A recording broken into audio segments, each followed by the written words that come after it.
Let's again attempt the problem we have on the board, and as we know, I'm going to multiply the first term with the last term, which gives me negative 10x squared.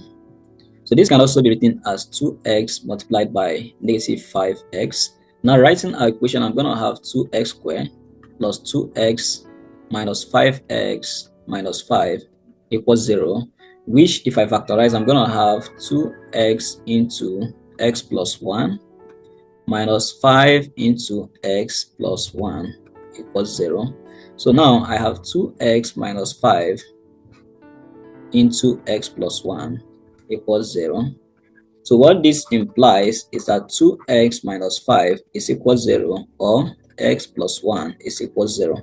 So with this in mind, I'm going to have 2x equals 5, and x is now 5 over 2, or x plus 1 equals 0, which also implies x is equals minus 1. So x equals 5 over 2, or x equals 1 are the roots of our quadratic equation. So see you in another video. Thank you guys.